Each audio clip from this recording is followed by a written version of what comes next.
एक बार फिर से स्वागत है आपका। ब्रेक के बाद बात करते हैं राजधानी एक्सप्रेस में चुनाव को लेकर किस तरह से जोर आजमाइश देखी जा रही है, चाहे वो कोई भी पार्टी हो। अब चुनाव को लेकर बीजेपी एड़ी चोटी का जोर लगा रही है। केदारनाथ उपचुनाव को लेकर सीएम धामी का नया अंदाज सामने आया है, जहां सीएम धामी गेंदों पर चौके छक्के लगाते देखे जा रहे हैं। बाइक पर लोगों के बीच सीएम धामी पहुंचते हैं और यहां पर उनका गर्मजोशी के साथ स्वागत भी होता है। लेकिन उपचुनाव में बीजेपी प्रत्याशी आशा नौटियाल के समर्थन में जब सीएम धामी पहुंचे, इस दौरान उनका एक अलग ही अंदाज देखने को मिलता है। वो बाइक रैली में भी शामिल हुए और सीएम धामी के इस अंदाज ने कार्यकर्ताओं में भी जोश भर दिया। मुख्यमंत्री पुष्कर सिंह धामी बीजेपी प्रत्याशी के समर्थन में अगस्त्यमुनि पहुंचे और इस दौरान उन्होंने बीजेपी कार्यकर्ताओं से मुलाकात भी की और साथ ही दिवंगत विधायक शैली रानी रावत की बेटी ऐश्वर्या रावत ने भी बीजेपी प्रत्याशी आशा नौटियाल के समर्थन में प्रचार किया। चुनाव प्रचार के बीच सीएम धामी के अलग अलग अंदाज भी देखने को मिले। आज जहां बाइक पर वो सवार दिखे, तो वहीं इससे पहले हरिद्वार में सीएम ने पन्ना लाल भल्ला क्रिकेट स्टेडियम में विधायकों की गेंदों पर चौके छक्के भी लगाए थे और स्टेडियम का उद्घाटन भी किया था। करीब 13 करोड़ 78 लाख की 3 योजनाओं का लोकार्पण भी सीएम धामी ने किया था। तो चुनाव से पहले देखें किस तरह से यहाँ पर चौके छक्के भी बीजेपी की ओर से लगाए जा रहे हैं और सीएम धामी का ये अंदाज भी हम आपको एक और दिखा रहे हैं। बाइक पर सवार हैं सीएम धामी और उनके साथ तमाम बीजेपी कार्यकर्ता भी जोश से भरे हुए नजर आ रहे हैं। हालांकि उनका स्वागत भी किया गया और जैसा कि इस बार ये माना जा रहा है, जो केदारनाथ का उपचुनाव है, केदारनाथ विधानसभा उपचुनाव, बीजेपी की प्रतिष्ठा यहाँ पर दांव पर लग जाती है क्योंकि हमेशा से ही सनातन की बात करती आई है बीजेपी। और अब यहाँ पर ही देखा जा रहा है, चाहे हम उत्तर प्रदेश के अयोध्या की बात कर ले या फिर बद्रीनाथ की बात कर ले, इसके बाद अब यहाँ पर केदारनाथ ही एकमात्र ऐसी सीट बची है जहाँ पर बीजेपी के लिए कड़ी परीक्षा है, क्योंकि अयोध्या चुनाव हारने के बाद और बद्रीनाथ चुनाव हारने के बाद केदारनाथ से बीजेपी को कहीं ना कहीं उम्मीदें बढ़ी हैं और ऐसे में अलग अलग अंदाज में इसी वजह से सीएम धामी नजर भी आ रहे हैं। कभी स्टेडियम में क्रिकेट खेल रहे हैं तो कभी इस तरह से बाइक पर सवार होकर वो अपनों के बीच पहुंच रहे हैं और ये मैसेज जनता के बीच देने की कोशिश में लगे हुए हैं सीएम पुष्कर सिंह धामी। और आप ये अंदाजा लगा सकते हैं कि किस तरह से यहाँ प्रतिष्ठा बीजेपी के लिए दांव पर लगी हुई है। हालांकि कड़ा मुकाबला जरूर देखा जा रहा है। एक तरफ है पूर्व सीएम हरीश रावत के शिष्य, तो दूसरी तरफ यहाँ पर आशा नौटियाल भी है और ऐसे में ये कड़ा मुकाबला है। लेकिन बीजेपी की ओर से पूरी कोशिश देखी जा रही है कि केदारनाथ उपचुनाव में एक बार फिर से वापसी की जाए और यहाँ पर पूरी पकड़ बनाने के लिए सीएम धामी देखिए अलग अलग अंदाज में नजर आ रहे हैं, चाहे वो युवाओं को लुभाने के लिए क्रिकेट हो या फिर बाइक रैली में खुद शामिल होकर देखिए अलग अंदाज में नजर आए हैं और एक अलग ही छाप छोड़ने की वो कोशिश में लगे हुए हैं। हालांकि कई अवसर पर देखा जाता है सीएम पुष्कर सिंह धामी लोगों के बीच जाकर एक अलग मैसेज देने की कोशिश करते हैं। और देहरादून से हमारे संवाददाता अनुज अवस्थी हमारे साथ जुड़ चुके हैं। अनुज, इस बार देखा जा रहा है कि केदारनाथ में विधानसभा उपचुनाव होना है, लेकिन उससे पहले सीएम धामी की ये अलग अलग अंदाज जो देखने को मिल रहे हैं, ये कितना लुभाने वाले हैं, ये कितनी बड़ी छाप छोड़ने वाले हैं वहां के लोगों के बीच? बिल्कुल अंजलि, मुख्यमंत्री पुष्कर सिंह धामी आज रुद्रप्रयाग दौरे पे थे, वहां पे उन्होंने चुनाव प्रचार किया। सीएम धामी का यही एक स्टाइल जो है सबकी नजरों में भाता है। ढाकर धामी बाइक पे सवार होकर के उन्होंने वोट मांगे, चुनाव प्रचार किया। साथ साथ बीजेपी की जो कैंडिडेट है आशा नौटियाल, उनके लिए चुनाव प्रचार किया, उनके लिए वोट मांगे और साथ ही साथ उन्होंने चौके छक्के भी लगाए।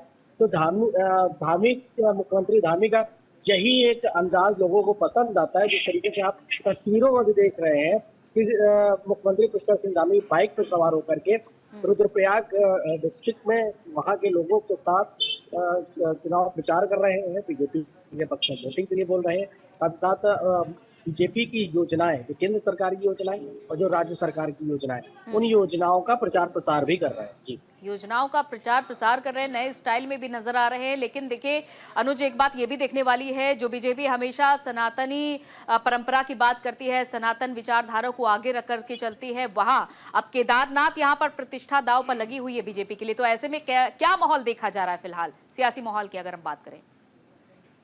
बिल्कुल, तो केदारनाथ की अगर बात करें, जिस तरीके से बद्रीनाथ की जो सीट थी वो कांग्रेस के खाते में गई थी जब चुनाव हुआ था।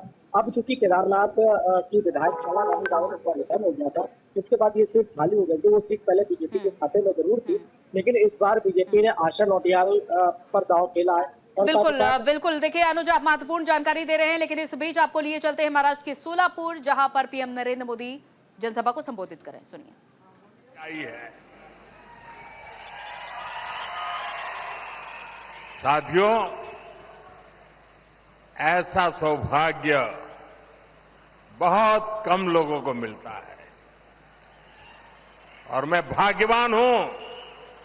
आपका ये प्यार, आपके आशीर्वाद मेरी निरंतर ऊर्जा बने रखते हैं।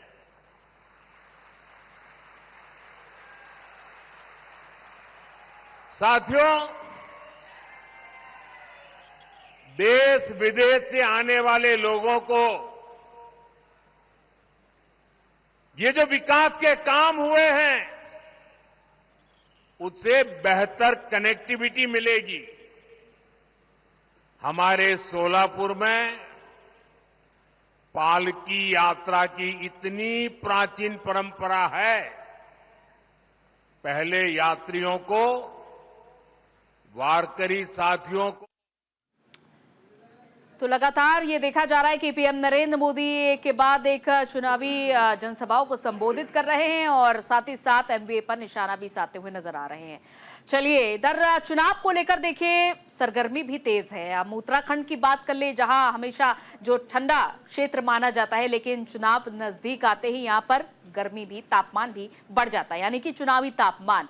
और ऐसे में बीजेपी पूरी आजमाइश में लगी हुई है कि किस तरह से यहां केदारनाथ उपचुनाव में जीत हासिल की जाए। और यही वजह है कि सीएम धामी अपने अलग अलग अंदाज में नजर आ रहे हैं। कभी क्रिकेट में चौके छक्के लगा रहे हैं, तो कभी वो बाइक रैली कर रहे हैं। लेकिन यहां पर सवाल यही आकर के टिक जाता है कि क्या बीजेपी का, यानी कि सीएम धामी का ये जो अंदाज है, क्या इस बार चुनाव में जीत दिलाने के लिए काम आएगा? ये उनका ये स्टाइल कितना प्रभावी रहेगा?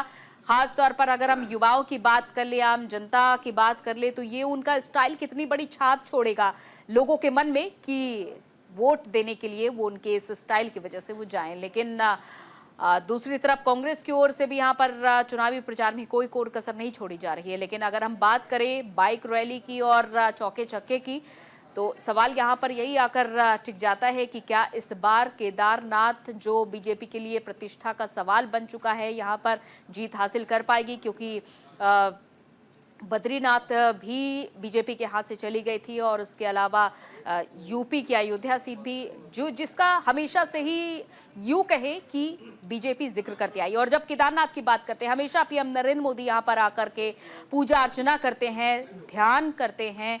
हर लोकसभा चुनाव से पहले पीएम नरेंद्र मोदी के हमने वो तस्वीरें भी और वो मैसेज भी पीएम नरेंद्र मोदी ने दिया है और केदारनाथ में ध्यान करते हुए भी वो नजर आए हैं। तो क्या इस सब के मायने हैं और केदारनाथ विधानसभा उपचुनाव में बीजेपी को जीत मिलेगी? ये सवाल बना हुआ है। तो बाइक पर लोगों के बीच सीएम धामी नजर आए हैं और सीएम धामी का ये अंदाज देखने को मिला है।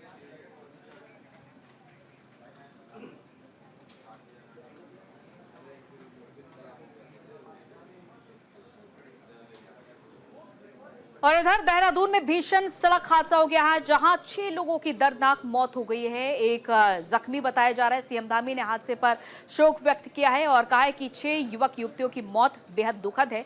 मृतकों के परिजनों से संपर्क साध रही है पुलिस। और देहरादून ओएनजीसी चौक के पास दिल दहला देने वाली ये घटना सामने आई है और इस भीषण सड़क हादसे में 6 युवक युवतियों की मौत हो चुकी है।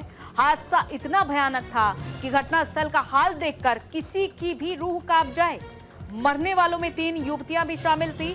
भीषण हादसे में जान गंवाने वाली युवक युवतियों की उम्र महज 18 से 24 साल की थी, जो कि दिल्ली, देहरादून और हिमाचल के रहने वाले बताए जा रहे हैं जानकारी के अनुसार, और सभी देहरादून के ही प्रतिष्ठित संस्थान में पढ़ाई भी कर रहे हैं। हादसे की खबर पर पुलिस अधिकारी मौके पर पहुंचे और एक कंटेनर और एक गाड़ी की आपस में जबरदस्त टक्कर हुई पाई गई, जिसके चलते ये हादसा हुआ था। कार पूरी तरीके से क्षतिग्रस्त हो चुकी थी, जिसमें कुल 7 लोग सवार थे और इनमें से 6 की मौके पर ही मौत हो गई, जबकि एक व्यक्ति घायल बताया जा रहा है। और वहीं इस घटना के बाद सीएम धामी ने दुख व्यक्त किया है। सीएम धामी ने एक्स पर पोस्ट कर लिखा है कि देहरादून में सड़क हादसे में 6 युवाओं के निधन का समाचार अत्यंत हृदय विदारक है। तो अचानक से सड़क हादसा हो जाता है, जिसमें कि इन युवक युवतियों की मौत हो जाती है। बेहद कम उम्र बताई जा रही है, महज 18 से 24 साल के थे ये युवक युवती और देहरादून में ही एक संस्थान में पढ़ाई कर रहे थे। लेकिन इस तरह के सड़क हादसे किस तरह लोगों की जिंदगी का काल बन जाते हैं, ये अक्सर सामने आता है।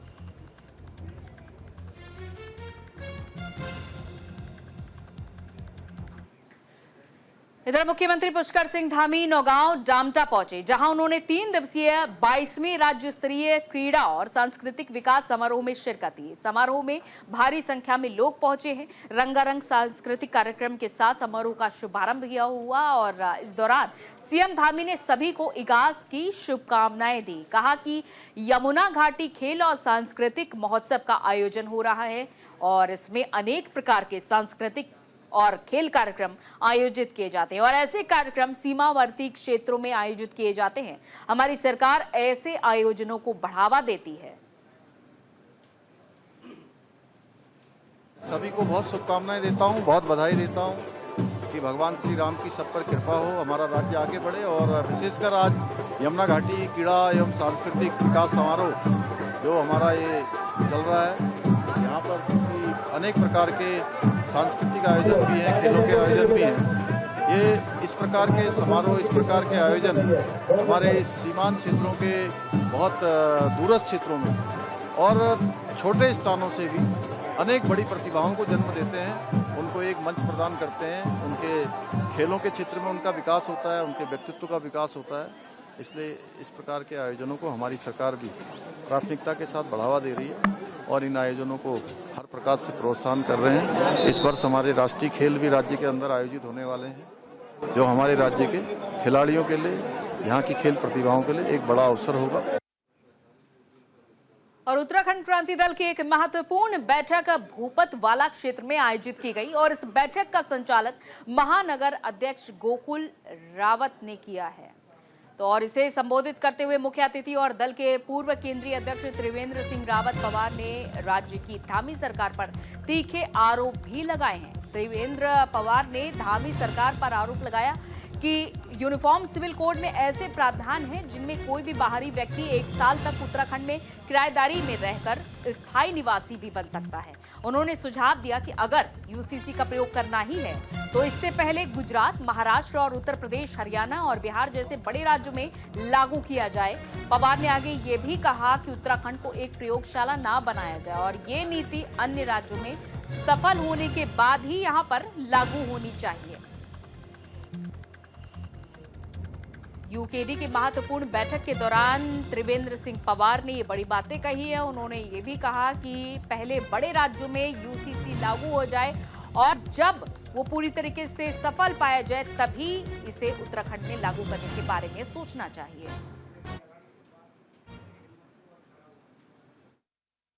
हमारे कार्यकर्ताओं की बैठक यहाँ हुई है, आगे चुनाव को लेकर चर्चा हुई है। ये जो स्थानीय चुनाव होंगे, मेयर के, सभासद के, नगर पंचायत के, सब तमाम चुनावों में हम शिरकत करेंगे। और यूसीसी जो है, ये जो कानून है, ये काला कानून है उत्तराखंड के लिए। इसलिए हमने मुख्यमंत्री से कहा कि इसको तो आप गुजरात में पहले लागू करो, उत्तर प्रदेश में लागू करो, तमाम राज्यों में आपकी सरकार है, अगर ये इतना अच्छा कानून है तो वहाँ इस्तेमाल करो। उत्तराखंड में इसकी ज़रूरत नहीं है। यहाँ तो रोज़गार चाहिए, यहाँ नौजवानों को जो 10 लाख नौजवान जो है बेरोजगार है राज्य बनने के बाद से, उनको रोज़गार चाहिए। यहाँ विकास है, यहाँ ये इस यूसीसी से कुछ होने वाला नहीं है। इसमें एक व्यक्ति अगर बांग्लादेश या बाहर से कहीं से भी यहाँ आता है, अगर 1 साल यहाँ प्रवास करता है तो समझ लो कि वो अस्थायी निवासी माना जाएगा। तो मूल निवास का जो अवधारणा है, भू कानून की अवधारणा, वो स्वतः समाप्त हो जाएगी। ये उसके पीछे बड़ी साजिश है भाजपा की, क्योंकि वो 60 लाख आदमी जो उत्तराखंड में आया 2000 के बाद, उनको साधने की तैयारी है, वोटों का गणित है। इसलिए यहाँ के लोगों को, जो वहाँ यहाँ के पुराने लोग हैं, जो यहाँ के मूल निवासी हैं, उनके उस पर जो डाका डालने का प्रयास ये भाजपा कर रही है, जिसको हम किसी कीमत पर नहीं होने देंगे। और हल्द्वानी से जागेश्वर मंदिर जा रही एक कार पेटशाल के पास खाई में जा गिरी।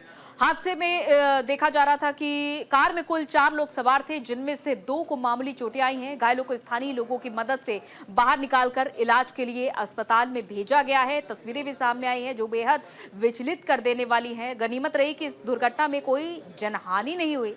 घटना की सूचना मिलने पर थाना धौलछीना की टीम मौके पर पहुंची और नायब तहसीलदार ने जानकारी दी कि वाहन हल्द्वानी से जागेश्वर मंदिर जा रहा था और फिलहाल दुर्घटना का जो कारण है वो स्पष्ट नहीं हो पाया है अभी, लेकिन ये अचानक से कार हादसे का शिकार हो जाती है। और इधर बागेश्वर के अंतर्गत कपकोट में ब्लॉक स्तरीय खेलकूद महाकुंभ का शुभारंभ किया गया और इस मौके पर विधायक सुरेश गढ़िया ने खेल महाकुंभ का शुभारंभ किया। खेल महाकुंभ में 13 से ज्यादा न्याय पंचायत ने भाग लिया और इस मौके पर ब्लॉक प्रमुख गोविंद सिंह दानू, ज्येष्ठ प्रमुख हरीश मेहरा, खंड विकास अधिकारी ख्याली राम कार्यक्रम में शामिल रहे। खेल महाकुंभ 2024-25 खंड स्तरीय खेल शुरू हो गया है, तो मैं सबसे पहले अपने सुदूरवर्ती क्षेत्र से आए हुए सभी प्रतिभागियों को बहुत बधाई शुभकामनाएं प्रेषित करना चाहूँगा। आयोजक टीम को और जितने भी लोग यहाँ उपस्थित हैं सभी लोगों का धन्यवाद करना चाहूँगा और अपने सभी बच्चों को बहुत शुभकामनाएं प्रेषित करना चाहूँगा और अपने प्रदेश के यशस्वी मुख्यमंत्री माननीय पुष्कर सिंह धामी जी का तहे दिल से आभार अभिनंदन वंदन करते हुए उनका धन्यवाद करना चाहूँगा कि जिस तरीके से उन्होंने खेल को आगे बढ़ाने का काम किया है, उसी दिशा में उत्तराखंड खेलो इंडिया के तहत आगे बढ़ना चाह रहा है और हमारे जो युवा हैं उनके अंदर एक अलग तरीके का जोश इस आयोजन के तहत हम सब लोगों को दिखाई दे रहा है। जो खेल महाकुंभ है, इसके तहत हमारे जो बच्चे हैं उनके अंदर खेलों के प्रति रुचि बढ़ी है और सब लोग चाहते हैं कि वो स्वस्थ रहे और दीर्घायु रहे, आगे बढ़े, एक सशक्त नागरिक के रूप में आगे उभर कर आए। इधर युवा कल्याण विभाग की ओर से 4 दिवसीय खेल महाकुंभ के दूसरे दिन अंडर 17 वर्ग की बालक और बालिका वर्ग की एथलीट खो खो, कबड्डी, वॉलीबॉल प्रतियोगिता का आयोजन किया गया। इसमें विजेता प्रतिभागियों को पुरस्कार और प्रमाण पत्र देकर सम्मानित किया गया। प्रतियोगिता में पाखू, थल, पाताल, भुवनेश्वर सहित कई क्षेत्रों के खेल प्रतिभागियों ने प्रतिभाग भी किया और दूसरे दिन के प्रतियोगिता कार्यक्रम का उद्घाटन विधायक प्रतिनिधि चारू पंत ने किया और सरकार की ओर से चलाई गई खेल योजनाओं की सराहना करते हुए खेलों में बढ़ चढ़कर प्रतिभाग करने की अपील की। यहाँ पे जो सुविधा है बहुत अच्छी है और मैंने स्टेट लेवल पे अभी पार्टिसिपेट किया था जेवलिन थ्रो पे, तो मैं वहाँ पे फर्स्ट पोजीशन निकली हूँ और उसके बाद यहाँ पे जो सुविधा है बहुत सही है और यहाँ हमारे लिए ऐसी सुविधा होनी चाहिए आगे को भी। यहाँ पे खेल आयोजित किया जा रहा है जहाँ पे हमें बहुत अच्छी सुविधा प्राप्त हो रही है और मैं चाहती हूँ कि ऐसी सुविधा हमको आगे भविष्य में भी प्राप्त होनी चाहिए। कल्याण विभाग, शिक्षा विभाग, पंचायत राज विभाग, सारे विभाग के लोग लगे हुए हैं। उत्तराखंड सरकार का लक्ष्य है गांव का उत्थान, नौजवान जो युवा है हमारा, क्योंकि युवा ही देश का भविष्य है। युवाओं को निखारा जा रहा है। सरकार का कार्य सराहनीय है।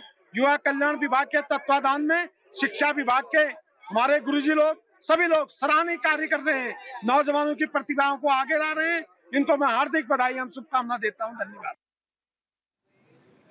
आज देवोत्थान एकादशी है। कार्तिक मास के शुक्ल पक्ष की एकादशी तिथि को देवोत्थान एकादशी मनाई जाती है। देवउठनी एकादशी के मौके पर हरिद्वार में गंगा स्नान के लिए भारी भीड़ जुटी। देवउठनी एकादशी के अवसर पर स्नान दान की परंपरा रही है और इसी परंपरा को निर्वहन करने के लिए श्रद्धालु सुबह से ही गंगा में डुबकी लगाते नजर आए। हरिद्वार में मौजूद पुरोहित ने बताया कि गंगा में पवित्र स्नान के बाद श्रद्धालु आचमन कर ब्राह्मणों और भिक्षुकों को चावल, दाल सहित अन्य चीजों का दान कर रहे हैं।